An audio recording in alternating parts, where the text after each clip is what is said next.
It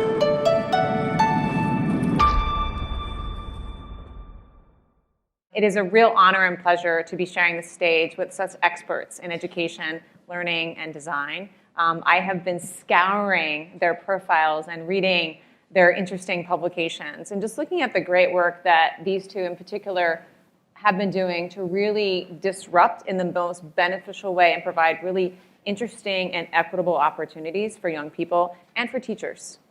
What does AI in the classroom look like? Is it a boon? Is it a curse? Is it an excitement? As educators and as designers and technologists, what really is the right way to bring this type of experiences into classrooms to make sure that classrooms are not just serving the students who are always being served, but how do we serve the students who have been most marginalized by an educational system? And so how this is going to roll tonight is that we're going to have a conversation. I'll ask them some questions, and then there's going to be an opportunity for y'all to ask some questions of them. Before we get started up here, it's important to find out who's in the room, right? Who are we in this space? You made it here to Stanford somehow, so you might be an alumni. Congratulations for coming. But let's just find a quick kind of raise of hand just so we know what your perspectives are and what your experience is so that we know how to gauge what we're saying and what we're sharing. So if you are an educator, doesn't matter which grade level, maybe raise your hand. Yeah. If you're someone that works in technology, a technologist, if you will, raise your hand. Great. If you're an alumni of Stanford, raise your hand. Wow, congratulations. Good for you. You made it back to campus. And before we jump into the conversation about what, I also want to get a sense of how we're feeling about this question, right? As we get into when we think about artificial intelligence and what it might look like or what it should not look like in a classroom, as designers, we really think that learning can be an evocative experience, right? And how our emotions are connected to what we're learning is really important. So how many people, by the raise of their hands, feel optimistic about the use of AI in classrooms? Raise your hand. Okay. By another raise of hands, how many people are scared about the use of AI in the classrooms? Okay, great. So there's a lot of optimism. There's a few pessimists in the room. That's great. That's always good to have some balance of both. And then before we jump in, as educators on this stage, we are going to have an opportunity to connect with one another.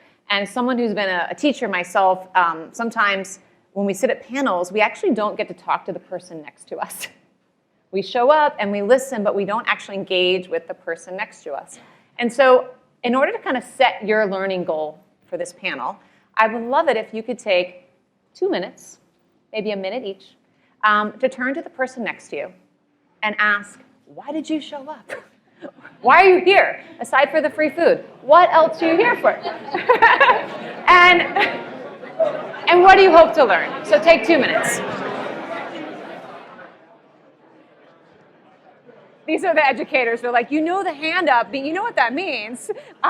So thank you all. I really hope that as you connect back with the person next to you or around you, and you think about why you showed up, really, this is your question. We're engaging in a conversation. We're going to have thoughts and opinions, and we all have our own thoughts and opinions that will emerge throughout this conversation. So I hope that you revisit at the end with the same person about what you learned, right? The metacognition of this event. So let's make sure we spend a little bit of time at the end connecting back. So we're going to kick it off, not in the future, as AI is often known as the future. Today, there was an article for those of you who read the New York Times about a company out of Seattle that was able to, I think it's called Aristo, that created an artificial intelligence that was successfully able to pass the 8th grade science test. It was a multiple choice at a success rate. And so this is happening all over. What does this mean? I read it today. I'm like, whoa, what does this mean for future of assessment? What does it mean for how we measure content? It's happening, and they only started working on this a couple years ago. Right? So the ramifications of this are quick. So before we get into this question, I want to take us back a little bit as educators and think about, I'm going to pose to you both, thinking about a technology that you used in the past. So what technology, when it was first introduced to you, struck you as problematic, but you eventually found it successful or useful for learning? So I'd like to be old enough to say whiteboards or something. I might look that old, though my former TAs here will say many classrooms in the quad don't have whiteboards yet, but believe it or not. So, I mean, as a teacher, computers and phones or whatever in the classroom are always an issue. And many of us flip back and forth. Is it about you're not exciting enough as a teacher or lecturer that someone needs to be checking Facebook or Reddit or whatever it is these days? And so I'd say that's always been for me an issue of like, how should we deal with that? Some people ban them. Some people say, oh, in the back you can use them because maybe you have a learning need for it. More recently, I've been swapping out ideas of how do we use, let's say, interactive polling, like Poll Everywhere or other products to add a little more interaction. But I think it really depends on the size of the course. I teach a course with 150, 200 people, and doing anything that can get people involved is important. So even a laptop, I'd say, is one. Yeah. I went software in my thinking rather than hardware. Online gradebooks, when they first came out, there was a lot of discussion about whether or not we should put assignments and grades and all that stuff up there so that parents could be watching minute by minute to hound their students and see if they'd turned everything in and what their grade was and all that kind of thing. A lot of worry about that from the teacher side and from some parents as well. It's really interesting to see how sort of the culture has shifted. Now it's written into the teacher contract. It's like you shall use the online gradebooks. This is the one that you have to post to, and you have to do it every 6 weeks. And so the first deadline is coming up because the school year already started and they've gone that far already. And it's interesting to watch how the gradebooks and what they can do actually has been driving some of the education we've done with teachers about how to grade. And it's uncovered all these really interesting questions about, should you really factor in a 0? I mean, what does it mean? It means you don't know. It doesn't mean that they didn't get any points, right? How do you handle missing assignments? How do you handle, should you average? What if they were learning across the course and so on? So there's a lot of discussions now that are happening on the teacher side about how you should grade because of the features in the online gradebooks.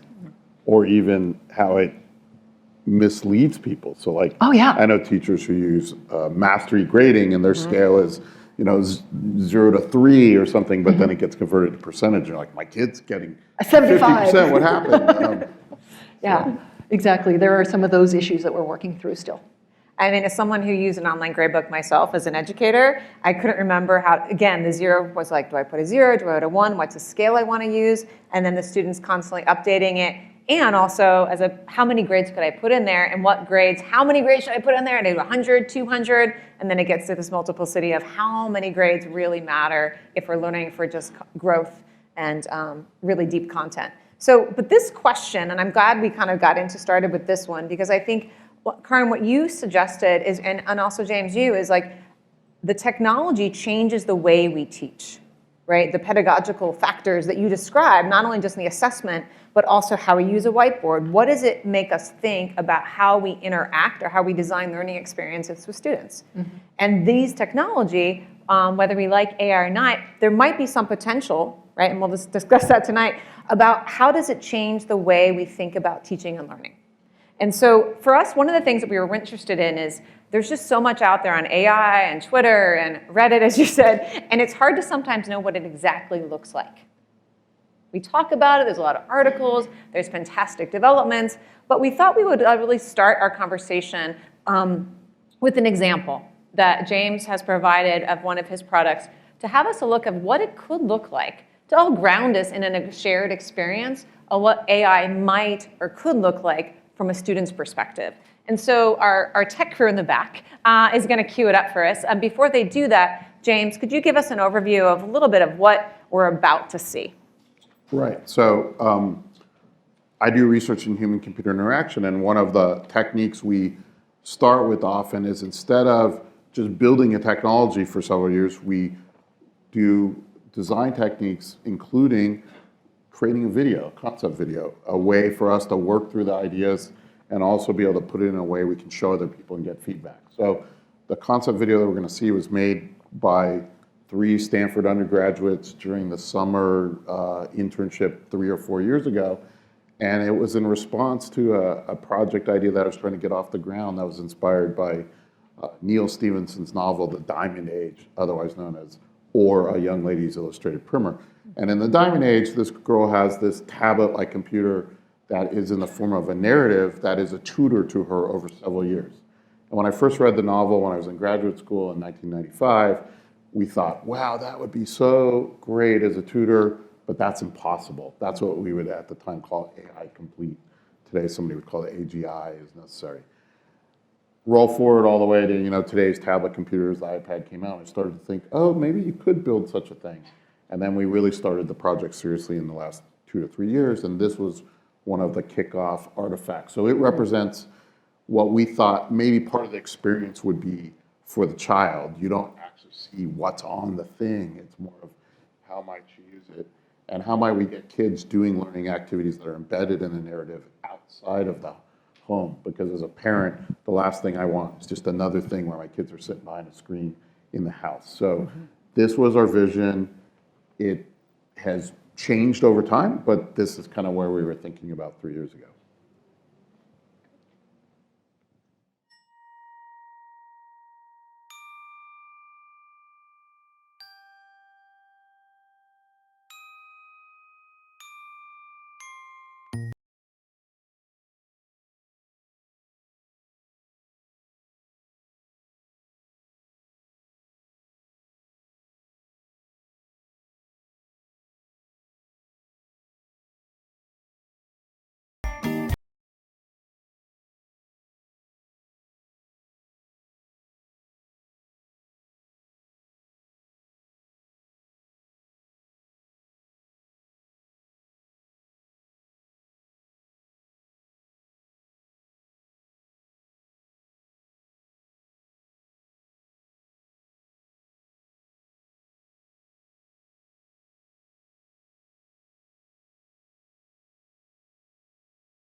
So I wanted us to see this video because it gives a contextual place setting for all of us of what it could or might look like.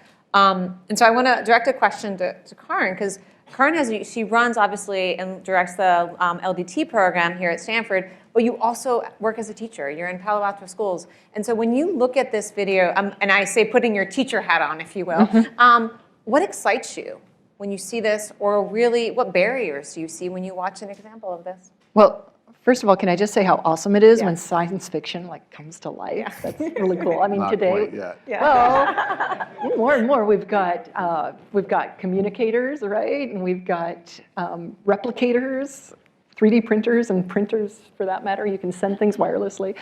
So it's nice to see that it's coming.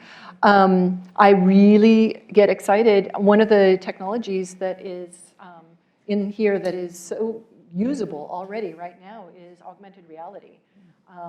We have, it's not that hard to download an app and create an experience where you basically create an overlay on some physical experience and teach somebody and give it depth, which, I think of that as helping students to become more expert. Experts notice things that novices don't, right? So you can see things in new ways. So that's super exciting.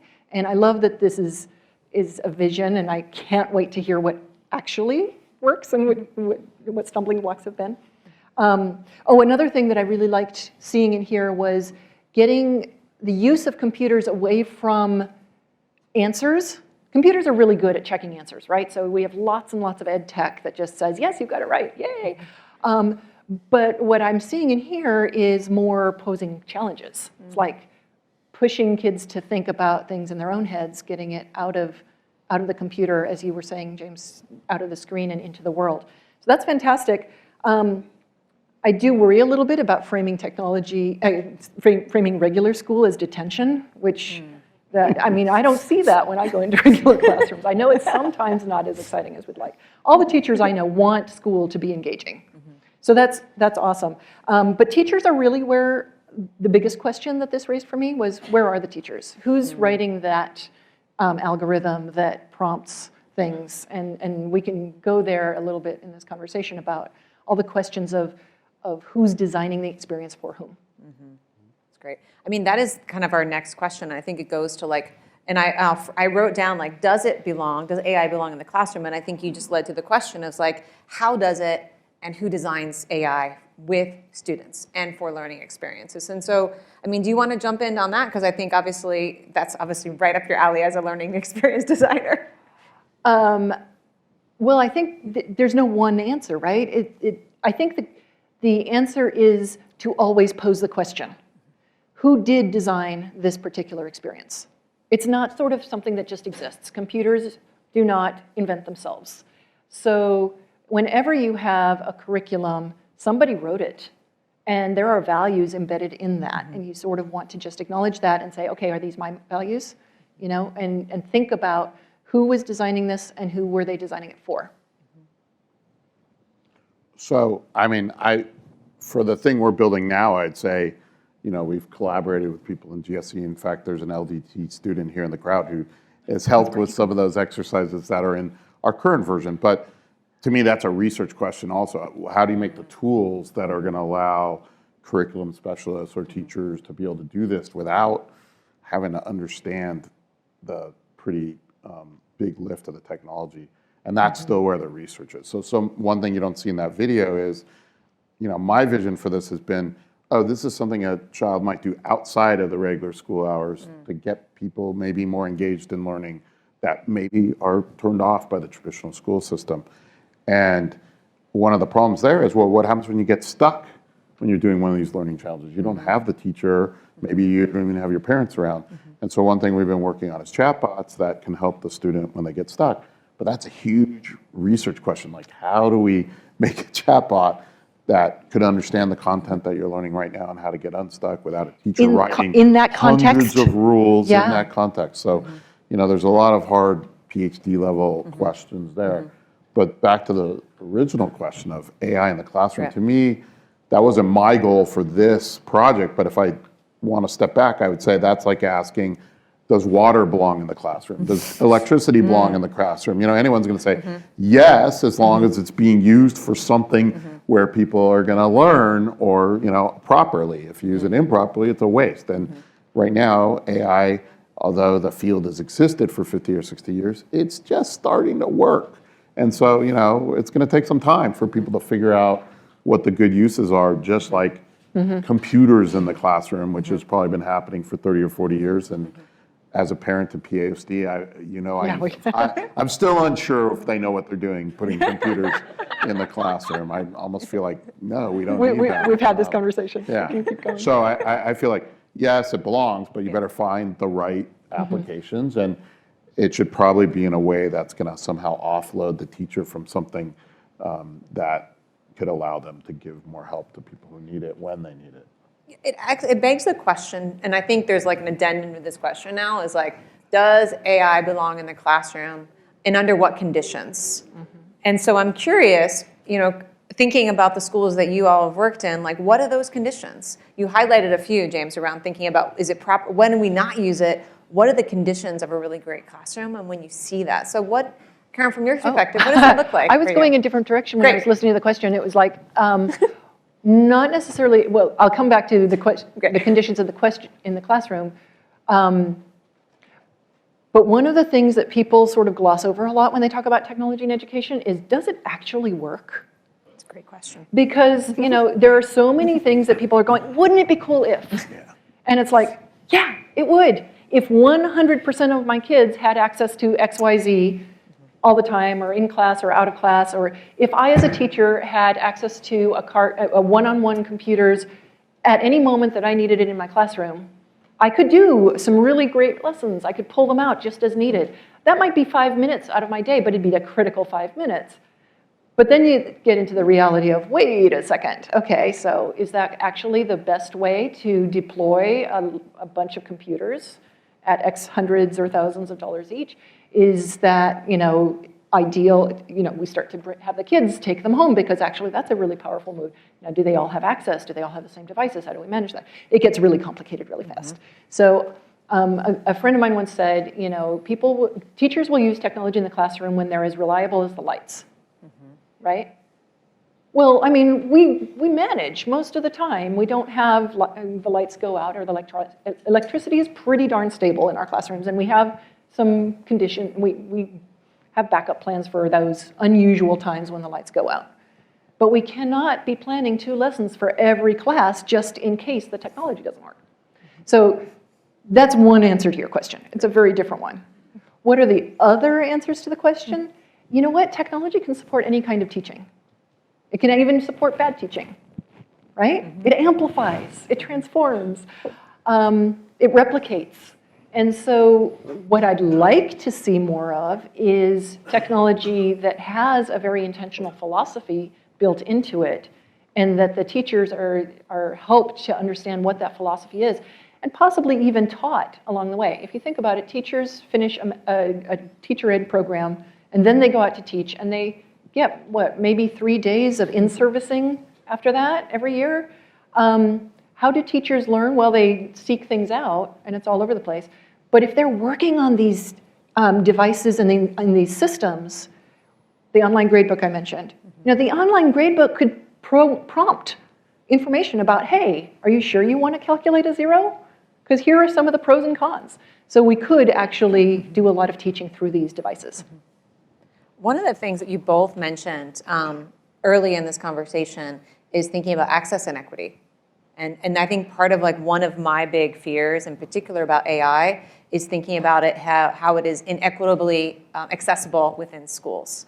And obviously there's schools that have lots of technology and access, and that is just rampant. And yet one of my big fears about AI, and I would say a lot of emerging technology, is that it's so inequitably available across. As you said, if you can't turn the technology, I was one of those teachers, Karen, that I had 3 lesson plans when I taught one year, because I was like, do the computers work? Does the technology work? And I had A, B, and C lesson plans when I started teaching at a school. Too much work. Right?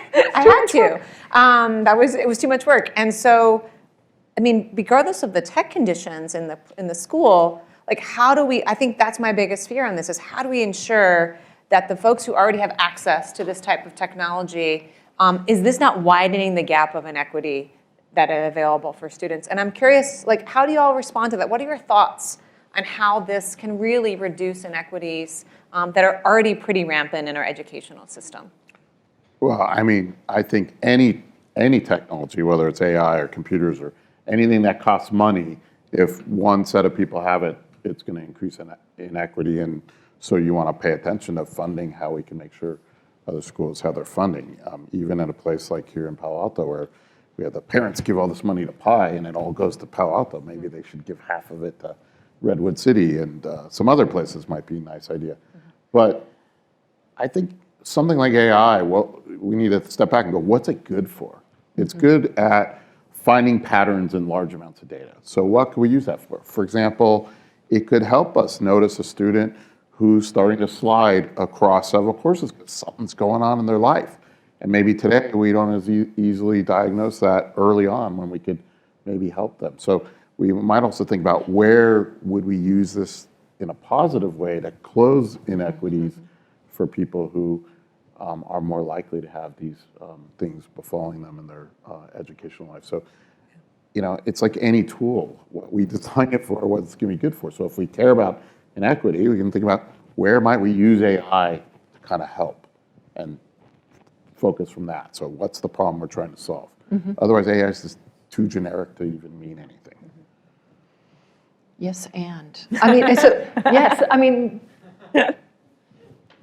what he said. The examples that are some good ones that exist out there, I mean, there are tools that can predict when you're going to have a lot of kids absent because of massive amounts of attendance data. And wow, this time of year you usually have a flu coming through, and you can plan for things like that. There's a company called TeachFX that does voice processing. A teacher can record their lesson and it will code it for teacher talk, student talk, or group talk, or silence. And one of the things that I really like about this particular tool is that it actually is not, the data belongs to the teacher, not to the district, so it's not used for evaluation. But teachers can look at the patterns in their own classes and see, wow, I have a goal in this class to have kids talking more, am I doing it?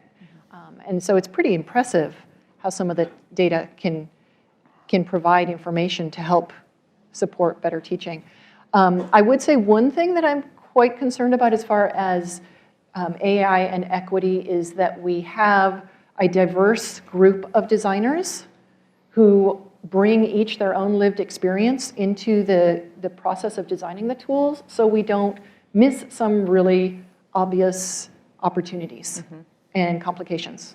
Because, yeah, we've seen that happen in a lot of other places where tools were designed. Yeah, I mean, I think that question about diversity in the design team it also applies to diversity in the data. So we all know about bias and algorithms, and that's one place where if we were to develop some AI-based tool and we just did it in Palo Alto, that's not necessarily going to work well for a lot of different school districts. So making sure that as we turn these things into real technologies, they're not just trained on kind of the elite people who maybe could afford them at the beginning, and therefore they're somehow substandard for the rest of us who are trying to apply them to. So thinking about that, again, I think these are problems that people doing AI have stepped into a lot of potholes over the last 5 years, but also they're getting educated because, big mistakes made by companies like Google and Facebook get a lot of headlines. And so now people are starting to work on these issues. Some of them are design issues, some are technology issues, and some are just, having empathy for who you're designing for. I think that, and we're going through in about 5 or 7 minutes, we're going to jump into your questions, but I have a couple more questions for y'all. As I think about as you just mentioned, I think part of changing and diversifying the workforce who are designing AI starts early, right? I'm thinking about young people that are in classrooms today who will be the designers of tomorrow, if not today already. And so, from James, I'm curious, because you have all these really cool tools, how would you imagine helping teachers, we have a lot of educators in this space, train and teach their young people about AI today in their classroom? What would a lesson look like? What would that look like so they can explore not only how it works, but then also the ethical and equitable things, so they can wrestle with the challenges that we're all wrestling with right now on this stage today in a classroom to get at not just computational thinking, but all the ethics that come up when you're really designing these really high technical tools. Yeah. So I would say there's not really consensus in the field of when certain topics in computing should be taught. If you live in a place like, again, Palo Alto, people think their kids should be programming at age 4 or 5. And I'm kind of feeling like that's a little ridiculous. There's other things they could be learning. But what's the right time is unclear. Like people are like, oh, we got to push AI into 8th grade. I'm like, they could get it in college. It's okay. But this idea of computational thinking and trying to understand how does computing, how does data, how does it affect us as a society, those are the kind of topics that I do think we want to push earlier into, whether it's middle school or high school. And, I think there's been a real step forward in that. For example, the new AP computer science course that's more about the applications of computing rather than the traditional just learn to program Java or whatever, I think actually gets into more of these kind of societal issues. And I don't know if it's perfect, but I think that's the direction of the kind of things you want to make sure that somebody at the middle school or high school has started to think about, not necessarily just programming per se, because just programming won't get you into a lot of these kind of issues at that age. Yeah. I would say that this is sort of my one plug for where I wish the curriculum were different. I wish we studied more probability and statistics in school, because I think that those lay a foundation on the whole idea of the assumptions we make that go into data analysis, and that we might be able to spot some faulty arguments and some other things like that better if we had more in that direction. Yeah, I mean, Yes? I've been of the mind that this may be sacrilege saying this in the School of Engineering at Stanford, but that it might be more important that kids take statistics and linear algebra rather than calculus in high school, just because these are the technologies, AI are based on this. And, unless you're going to become a mechanical engineer, which there's still some of those folks out there, all these computer scientists, that's not the key topic for them. And we're still teaching what they needed, to put rockets on the moon. So I have one more question, then we're going to turn to y'all and some questions.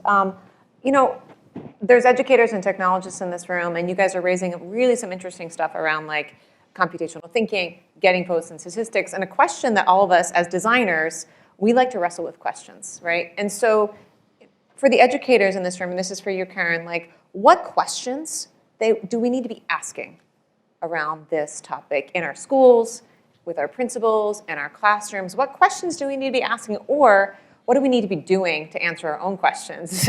Yeah. And then the same thing for you, James, as a technologist, like what questions that we need to be taking on to really answer for ourselves what's going on in this area? In the field of AI. So I have a sort of a standard set of questions that I like to ask about any kind of technology in a learning environment. And I don't mean this just in schools. And it gets to sort of the heart of what you were saying at the very beginning. You mentioned disruption. And that's a fun word that lots of people like to throw around. And ultimately, the question I have about disrupting is who is not being served by the current system, right? So a lot of us actually got to university with this, the current system. It worked okay for us. But there are lots of people for whom this is not working, whether they have special needs or didn't have access that we had, or a number of other possible things. So the questions that I like to ask is, who are you designing this for? Whose problem is it? What do you know about them and their context and what's really hard? What are they needing to learn? What are their goals? What do they want to accomplish, and what are the barriers to that? What approach is likely to help with that? And so, going to the learning sciences literature and understanding what we do know about how people learn, and how can the technology actually help do that? So it's a problem-focused approach of trying to understand what the pain points are before we start throwing technology at the problem.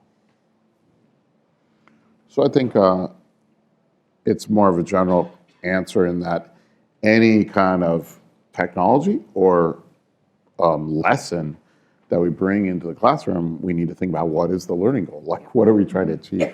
And whether it's just some new way of doing content or this new technology, it has to come back to that fundamental question and derive from there. So I think, that's not different. And so we need to make sure that at least those of us who are parents, for example, in the schools, demand that of the schools when they say, hey, we're giving everyone a Chromebook. Why? Why? Yeah. So that they can learn Google Docs. I think my kids can learn that okay. I don't think they need that in school. So you have to tell me, why do they need it, and how are you going to use it, and how are you going to make sure it fits with those learning goals and is used appropriately in it. And same thing, if we bring in AI, Yeah. why? Not just because, hey, AI's the cool thing and clearly it must be good. We need to come back to what's it going to get us and is it Because worth you're it? never going to be able to prove it works when you don't have a particular outcome metric that you can Right. measure, right? Yeah. There's lots of noise when you're doing education research. There are so many different variables going on in a particular. It's hard to do an isolated, anything. Definitely not in the wild. Randomized control trials. Oh my goodness, right? I mean, that you're not going to prove that things work that way, right? You're smiling. Well, I feel like I've gone on and off in my career over 25 years of dabbling in educational technology, and I usually quit because it's too hard to actually evaluate whether it works. I mean, it's really, really hard. And, Yeah. so Especially I've something said like a I've had Chromebook. enough of that. A Chromebook is not designed to teach you something. It's a platform. It's agnostic as to content. So in the LDT program, we tend to design for a particular content outcome, and therefore we have much smaller bite-sized pieces. I was, as a school, when I was a principal and a teacher, I was always thinking about technology for not consumption, but for creation, right? How are my students using it, just like in the what are we creating with it? And through the process of using the tool to create something, we wrestle with the problems, right? And I'm hoping, my hope, I think, for AI is like, how do we get students to create something that allows them to wrestle with it, right? And play with something that never existed before. And I think there's some beauty in that, potentially, that allowing students to play and create using these emerging technologies that allows them to think differently about problems. So I want to kick it. We have all these wonderful people in the space, and I know people have questions that they're wrestling with. And I think we have a handful of folks walking around with a microphone. And so I am going to ask, right up here, for folks when they do kind of stand up, and if you have a card that you want to pass in, those will get to us. But we'll start up here in the front. And if you could also just really enunciate so we all can hear, that would be amazing. I may have missed something very important. This is a question for Professor Lindsay, I think. Your film showed a little girl wandering around having all kinds of exciting experiences in the bamboo, meeting a guy and all that stuff. With the idea that, can we recreate that by programming and by an AI program so she doesn't have to walk around and she can have those same experiences? Or do I miss the point? What was the point of the film? So the point of the film was trying to show the experience that she would have with such a system. So that system is actually a story she's reading that is encouraging her to go do those things out in the real world as part of the story. So when she's reading the story, she maybe has some challenge about, finding a group of trees and writing about it, or finding there's a wall if you navigate 100 yards in this direction, and learning about the earthquake. So the story is actually driving her to go out and do these learning activities in her world. What's the connection with artificial intelligence? So the artificial intelligence is on several aspects. So one is that story is customized to her. The story that this child would have, the story this child would have, and this story this child would have is totally different based on where they live and what's going on there. The problems that are posed to them are going to be different based on what their current learning level is. For example, if it was a math question versus writing or science, it's going to be based on what the AI system has learned about their current level and what's the most appropriate kind of question to show them next. And then finally, when they're doing a learning task and they get stuck, how could they ask questions of a system to help them get through that? That requires a tutoring agent, an AI agent to help them get unstuck. So AI is kind of infused in several parts of this story. Hello? Yeah, here. Yes, so you said something very interesting, one of you guys. Are you familiar with a book called The Mismeasure of Man by Stephen Jay Gould? It's a critique about the way IQ tests was designed, and it resonated very heavily with what you said. To keep the story short, there's something called factor analysis in statistics. And two people looking at the same data using different bias assumptions came up with two completely different explanations about the nature of intelligence. A British guy imposed this notion of unilinear IQ that was used in the British system for many years. The American guy came up with a different thing. How do you set up some sort of watchdog as you use data for that doesn't happen? And my background is in signal processing. I got a PhD from WE So that's where the background comes from. Thank you. I call that peer review. I mean, this is why we share, this is why we publish, is so that other people can look at our assumptions and do it a different way. And one of the neat things that's happening now more and more in research is that people are publishing the whole data set so that multiple people can do their own analyses on the same data set, and we don't have to replicate all that messy data. But yeah, it's hard because there's no guarantee you got it right the first time. And there are lots of assumptions that are embedded in any research analysis, data analysis that you do. So you have to sort of put those assumptions in there and put them out for scrutiny and debate them. I would also say different fields have different levels of when something's thought to be true. You know, fields like computing and my field, I feel like you can get away with stuff with, one paper. On the other hand, if you were in, let's say, astrophysics and you wanted to claim some new phenomenon, it requires multiple different analyses from different instruments all saying the same thing before it's true. So, that field's more mature, and we need more maturity in other fields, and that includes replication and open data, et cetera. And I'd say we're moving there, but we're not yet to astrophysics level in a lot of these areas. I'm going to pull on this question because I think it's a follow-up question is, how do you think AI can mitigate bias within the current education system? Is that even possible? Can you have an algorithm that checks algorithms? Yeah. That would be really cool. Whether it will halt, I don't know. Yeah. But so, I mean, again, algorithms can have bias if the data is biased, but we can also, try to look for that. And there's lots of great research going on right here at Stanford with people looking at how to remove algorithmic bias. And so, there are ways that that's going to change, and we could use AI to find things that look out of whack and look into it. I mean, this also gets into kind of what's AI versus what's data science. Great. So some of these things are just purely we have data and we want to analyze it and look for either positive or negative trends that are going on. It's just a tool. Yeah. Following up on the question about the transition time and what we should be doing to prepare students, you talked a lot about how students might be able to get the skills to be behind designing AI, but if we know that most people probably won't be in that position and most will be experiencing AI, and we have one generation, let's say 30 years before artificial general intelligence comes in, what do you think we should be doing or could be doing to prepare students to be interacting with AI at this point? I think that assumption of 30 years to AGI is a big assumption, but it's as good as anyone else's guess. It could be 100 or never. But I think, it's like what everyone's been preaching over the last 20 years. You're going to have multiple jobs and you have to be flexible, and we need to teach people to do that. In terms of this, I think understanding data, so statistics, understanding data science, being able to analyze data, those are skills that people are going to need. And people have more of those skills. Even with AI, people need to feed it, people need to train it. It's not going to do everything by itself. So I think the skills that, if we asked everyone here, what are the important skills at being successful in a job, are still going to be skills. Being able to communicate, being able to write, being able to get along with others on your team.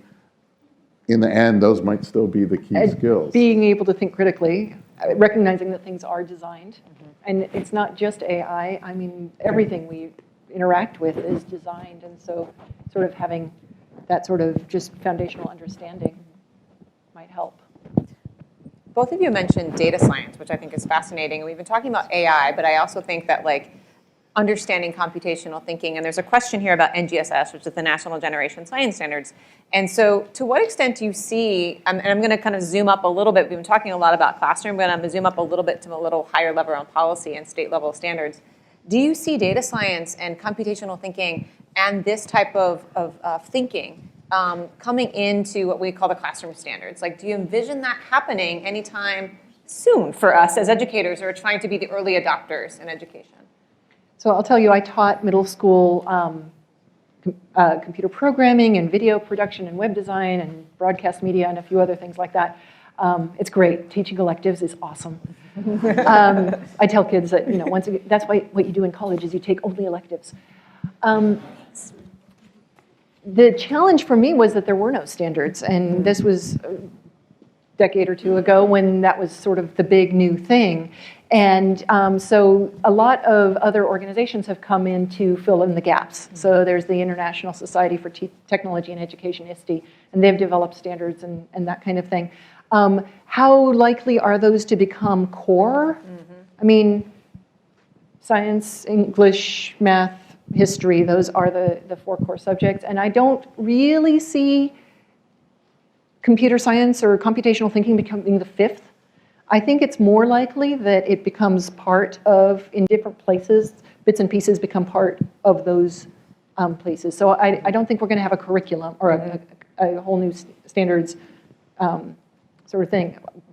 Yes, for those people who want to use it as an optional extra, but for it to be sort of more central in our curriculum, it's going to be, we're going to pick up some of this in math and some of this in science and maybe English and social studies as well, my guess.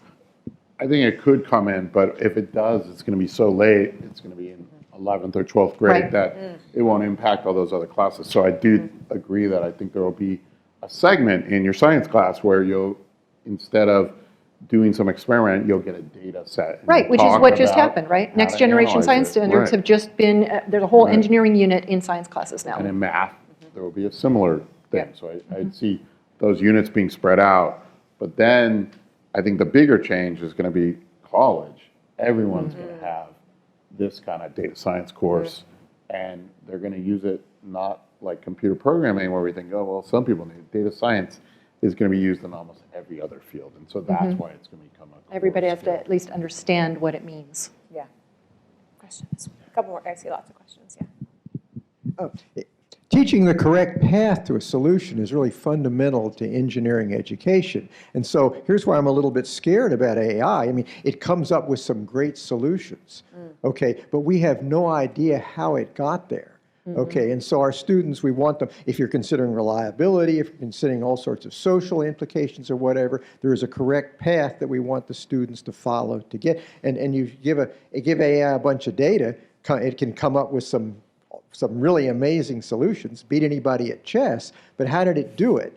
And so I think I'm concerned that AI is incompatible with an engineering education because we don't know how it got from A to B, and getting from A to B is fundamental. If the student makes a miscalculation, at least if they followed the right path, they're on the right path. So could you comment on that? That's what frightens me a little bit about AI. So there was that article today that you mentioned in the New York Times where they showed at the Allen Institute for AI in Seattle that they could have this AI-trained system could get, I think, 90% of the answers correct for an 8th grade science exam.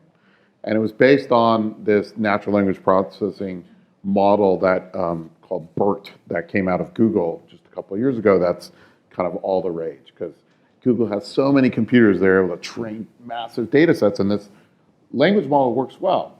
Now that system got 90%, but it doesn't know the answer, and it has so much language in it that it could, get to the right thing. So you couldn't ask it, well, why did you say that the magnet was the thing you needed to, pull the iron out of the rest of this material or whatever.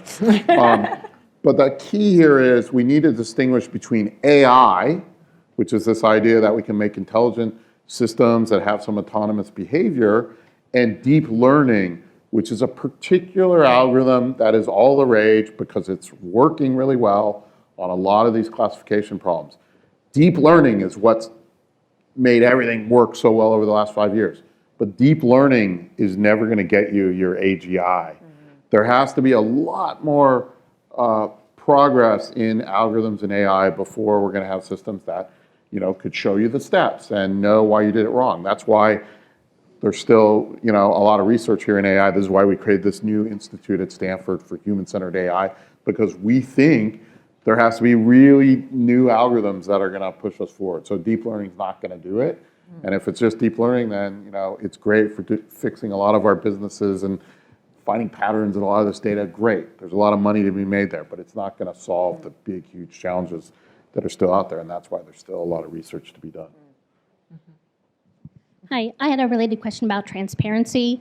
So it was mentioned earlier about the online gradebooks and that there were challenges of things like if someone was using a different scale of mastery, what did 75% mean? And my question is, what is being done to help the parents and the teachers who are using these systems that are powered by AI to understand, if not, again, back to the question of what is really in the algorithm, how exactly was this determined, understanding what does it inherently mean, how do I use it, and can I trust it? So let me be clear that I wasn't saying that the grade books had AI in them. Right, okay, so just to be clear, because that would be very different, I think. In that example, the parents and the teachers are still making the decisions, and they are still communicating them to the parents. But I do think there is some really interesting question there about trust, right? Why do we trust? I think about this all the time. Why do I trust when I'm driving down the street that nobody's going to come over into my lane and run into my car? There are rules, and we all know what those rules are, even though we know some people break them sometimes. And I think that the sort of publication of those rules is a very important piece for us to trust that somebody's checking it. I'd like to believe that there's a police somewhere, right? I don't know exactly who that is that's policing all these algorithms that are messing with all sorts of things. I mean, there are algorithms that are messing with the stock market, right? I'd like to believe that there is some organization, and maybe there is, you tell me, that is checking on these things and saying, hey, that one's not cool. I mean, I don't think there is. And I think one big difference is when we have public infrastructure like the roads, and we have some government agency that's responsible for enforcing laws. Now we have this huge amount of private infrastructure that's controlled by people like Facebook and Google and all of these companies. And right now, there really isn't a lot of control of it. Now, the question is that what it's going to be in 20 years, or is this just, like when they first started driving cars on the roads, and it was like, hey, get your horse out of the way, or the horses were, we had to learn kind of what did we need to make it work. And I think a lot of these bad instances of technology use, whether it's, using Facebook to manipulate people in the election or just, sell you junk you don't need, is going to lead to us probably having more regulation in this industry than we do today. And of course, the companies don't want it. They want to make as much money unfettered as they can. But there's going to be some amount of, we need oversight. And I think we're still in early days, and nobody's really sure what is the right amount. So California actually did pass a law 2 years ago, I think, about data privacy that really locked down. Companies aren't allowed to keep students' information. I mean, we do have a federal regulation, right? Just like HIPAA for your health information, there's FERPA for privacy of educational records. So there is some of that. Yeah, that's just data. But nobody's looking at the algorithm itself, right? True.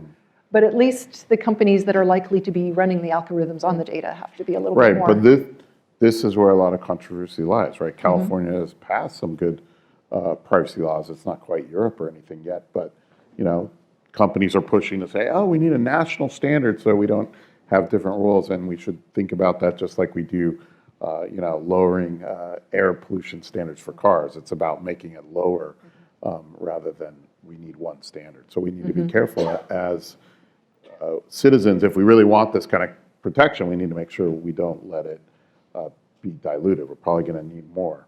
But I think we're still early, and even people who are expert in this area, which I won't claim to be, they're not sure yet what are the right solutions. But we, as a public, we should be debating them and trying to figure out what they are. So we have so many questions here, and I'm going to keep going to those, but I want to honor some of the folks who wrote the card. And this one brings us back here to this campus, is someone wrote, how do you think AI is being used in Stanford's classrooms? Given everything you just said about privacy and data science, how do you imagine it's being used now, or how might it be used in Stanford's classrooms with your students? Did I say they still have chalkboards? So I know that one of my colleagues has used some natural language processing in a course that's focused on tutoring English to non-native English speakers. And that would be sort of more in the context of providing a support tool for practicing a particular learning outcome. But that's not generalizable. That's not like all Stanford courses. I don't have knowledge about a lot going on. I mean, there's obviously things in digital humanities of trying to use data science as a tool to look into humanities topics. I don't know how much of that is pushed into actual undergraduate curriculum at this point. Now, for sure, when we talk about education at Stanford, it's not just undergraduate courses. It's also graduate. So if you look at the most popular classes on the campus right now, machine learning is like this class that can't actually fit in any room, I think, that they have. In fact, it broke the registration system because some program had hard-coded 999 as the maximum number of students in a class at Stanford. Like, nobody who ever took a class from me would do that. But anyways, who's taking that class? Well, sure, a lot of undergraduates, but it's a lot of graduate students because they know they need those tools for their field. So that's where, for sure, it's happening in their education. It's in all of the graduate fields, sciences, engineering, and humanities and business. People are using AI techniques for doing research. Here, thanks.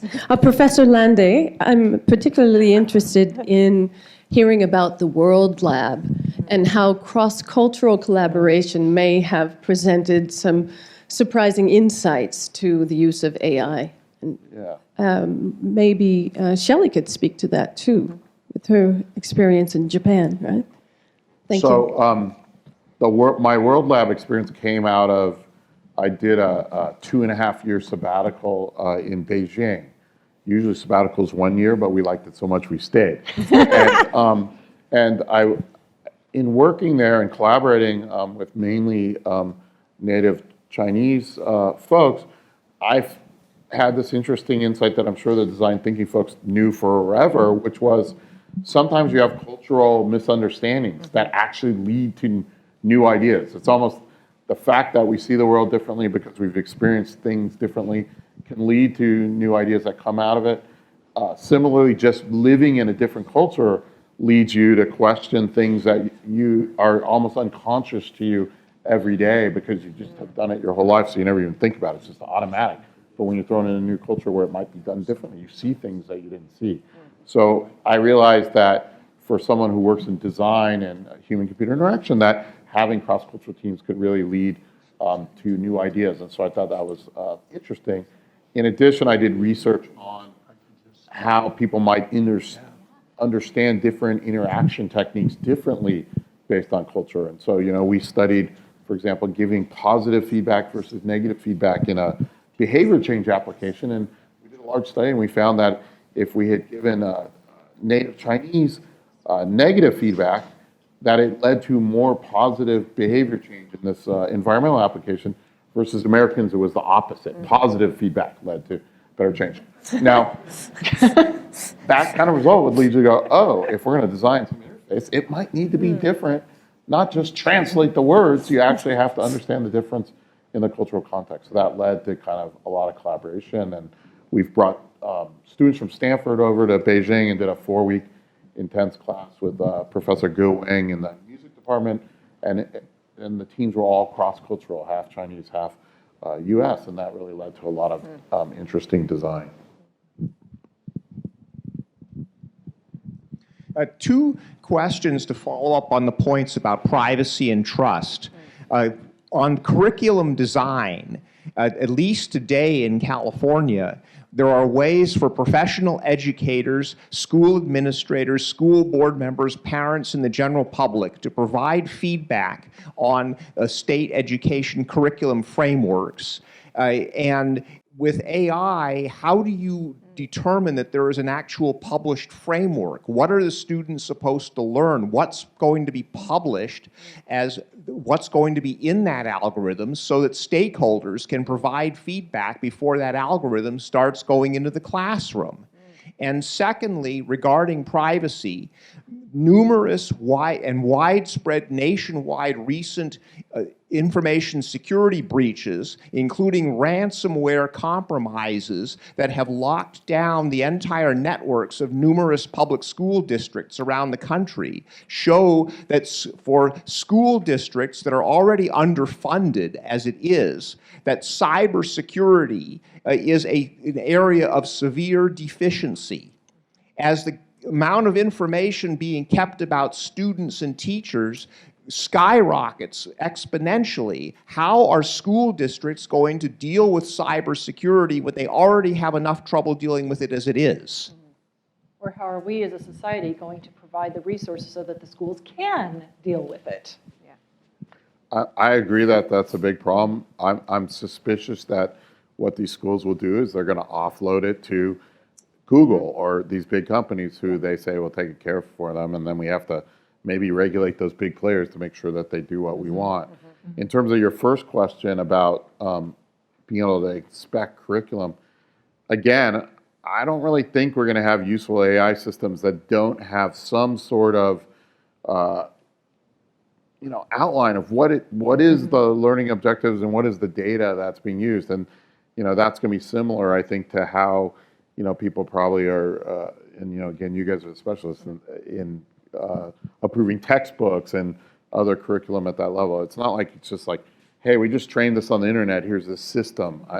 That's not really going to give us anything useful. Like, there's going to still have to be some kind of curriculum design that goes into any of these AI systems. So whether that's going to be at the right level to be able to approve it or not, or whether it has to be every possible answer that this system could ever give you has to be looked at. Well, if that's true, then these things will never work. So, that's going to be a problem if they're, for example, using deep learning to train on a data set. So in my video example, when we have this chatbot, one of the exercises we have is a student is learning how to estimate the volume of a box, because in the story they have to get some candy or something across this river. So if they get stuck on that problem, how does the chatbot know to be able to answer questions about density or volume, measuring the dimensions, et cetera? One idea we have is if we can train an AI system on a large corpus of data that allows you to talk to the chatbot. We want to be able to also then just say, oh, I want to take the Wikipedia page for density and train it on that and be able to answer and ask questions about it. The question is, would just knowing that, hey, part of it was trained on the density page, would that be enough for someone to approve it? Or is that like, well, I don't know really what's in there. So these are open questions that I think we don't know the answer to. And I think raising it is the time to raise it, as the researchers who are building those systems will have to try to figure out what a solution might be. I'm going to put one more question, then we'll go back to the audience in a couple more minutes. This was an interesting question that came up, and I don't think we defined it even as a panel, is how do we define classroom? And what does that mean for learning? A lot of the technology that we've seen, at least in my experience as well, has been for what we consider non-traditional, well-resourced classrooms, right? And so I'm curious how we define classrooms and how do we make this technology just more accessible for, quote unquote, in their question, more traditional style classrooms? There's two questions there, Karen. Yeah, I was going to say there's a few layers of that. Because one of the things that's interesting is that a lot of technology designed for learning actually starts in an informal, pass-back device in the car kind of thing, the electronic babysitter. You could call it a lot of different things. But basically, it's a lot easier to design for a family unit as a learning environment than it is for the complexity of a school environment with classrooms and 30 students and all those kinds of things. Then there's also the interesting in-between space of non-formal learning environments like museums or zoos, where families show up and interact and things like that. And there's a lot of cool technology stuff going on there too. Traditional classrooms these days, we can assume that they have internet. Yes. We can assume the teacher has a computer. We can't assume a whole lot more than that. It's a little early yet to be talking about, but we can assume that most schools have some form of digital student management system and probably a learning management system. The student management system keeps track of the kids' bodies, attendance, grades, discipline, and the learning management system usually handles things like homework, is more classroom focused. So, I mean, how do you define the classroom? Is it one unit of teacher with X number of students, regardless of physical presence? I don't know. Yeah. I think that's why it's an interesting, I feel like I'm wrestling with that question as well as a classroom is like, and it's also reminds me of like how we reimagine learning, right? Because what you highlighted, I think is really important, is that learning happens everywhere, right? It's in the car, as you described, it's in the museum, it's in like a quote unquote traditional space where students inside of a building or a brick and mortar institution as we are now. And yet I wonder how AI transcends that physical space, that temporal space, and allows people to learn in different times and different modalities that's really geared to their kind of personalized learning. And I wonder given that potential, what is the role of teachers in that space? Like how do they facilitate those experiences? And that's a wondering I have as well as a teacher. I mean, I think in a really long-term view, that we can imagine that students can learn in a lot of other spaces than just the classroom building. We already know they do, but maybe that becomes more of education. But what I worry about is when people think, oh, we'll just create that smart primer or the smart tutor and you just go learn yourself, and then we kind of lose the whole social aspect of learning and the importance of school. And in fact, this whole movement that don't come to Stanford, you just do this online learning is a better deal. Yeah, you might save money, but I went to a public college up the bay, and I feel like I learned a lot of stuff in the laundry room, on a road trip up to Tahoe. There's a lot of other places where that happened, and so I really worry about that. We think, oh, just because we have this smart tutor, we get rid of schools because at some point they're better than a teacher, and I just think that social part is a part that, to me, maybe that's what the classroom is. The final thoughts, I think we want to give you some things about takeaway, but I want to leave you all with some space. We opened with a question, and I'll ask at the end, and I'm going to highlight it right now, how you feel about AI now. Might be different than how we started in this conversation. But I'm curious from Karan and James, what kind of final thoughts or takeaways do you have for this audience on kind of this question of does AI belong in the classroom, given what our friend So I would like to definitely leverage Dr. Ernest's comment there and say the business of education is about human intelligence, right? So we definitely want to think about to what extent do we want to replace that with something artificial. And I think there are places where it can augment our human intelligence, absolutely. As James started out saying, finding patterns in the world, that's a big boon. I'm not in any way planning on going back to life pre-computers, all sorts of technologies that I use in my everyday life because they make me able to do more. So the trick is to align these technologies with what our goals are for humans to develop as humans. And I would say, AI or machine intelligence as a field, has been going on, for 60 or more years with folks like Lester and the famous John McCarthy, who also was important to founding the Stanford AI Lab. And it's only in the last few years where the public's become aware of it because this one piece of machine learning has been useful to people. I'd say we should really not fear it as much as think about this is a tool. It's a tool just like, laptop in the classroom, projectors in the classroom, those horrible smart boards in the classroom, whatever. And we should think about what do we want to use it for? And does it have value? Can somebody show that it has value? What's it good for? If it does, use it. If it doesn't, don't use it. But it's not, I think, necessarily an evil technology. It doesn't have values. The values are what we as designers embed in it. And we should just make sure that they align with what we want in our schools. And then we'll... That puts the work back on us to actually articulate our values. We need to articulate what we want as parents, as learners ourselves, and then as society try to hold our vendors who we're going to get this stuff from to the values that we want. And whose values are we promoting? I mean, it's a very nuanced subject of how we get to what values are we ascribing to and whose values, right? Yeah. So we started with a prompt of raising your hand, and I'm curious, just from an emotional perspective, how people feel about AI now in a classroom. So let's just raise your hand again. Do you feel optimistic about AI in the classroom now? Raise your hand. Okay. How many people feel the opposite? Feel a little bit like more pessimistic? Okay, we've had a bit of more shifts in this space. So what I want us to do is take a moment and thank our really expert panelists that were here.